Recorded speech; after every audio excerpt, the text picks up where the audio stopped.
Wherever you go, whatever you do, throw a little at it. Omax, Vest and Briefs. சென்னையில் 4 மாநில தேர்தல் பார்வையாளர்களுடன் பாஜக தேசிய அமைப்பு பொதுச் செயலாளர் PL சந்தோஷ் ஆலோசனை மேற்கொண்டார். தமிழகத்தில் இன்னும் சில நாட்களில் சட்டமன்ற தேர்தல் அறிவிக்கப்பட உள்ள நிலையில் பாஜக சார்பில் பல்வேறு ஆலோசனைக் கூட்டங்கள் நடைபெற்று வருகின்றன. அந்த வகையில் சென்னை அமைந்த கரையில் உள்ள தனியார் மண்டபத்தில் ஐயாவு மஹாலில் பாஜக தேசிய அமைப்பு பொதுச் செயலாளர் PL சந்தோஷ் தலைமையில் 4 மாநில தேர்தல் பார்வையாளர்களின் ஆலோசனைக் கூட்டம் நடைபெற்றது.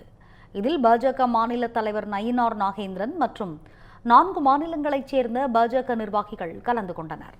தமிழக சட்டமன்ற தேர்தலில் பாஜக நிர்வாகிகள் மற்றும் தொண்டர்கள் எப்படி பணியாற்ற வேண்டும், பிற மாநிலங்களைச் சேர்ந்த நிர்வாகிகள் ஒவ்வொரு தொகுதியிலும் எப்படி பணியாற்ற வேண்டும் என்பது குறித்து PL சந்தோஷ் ஆலோசனை வழங்கினார்.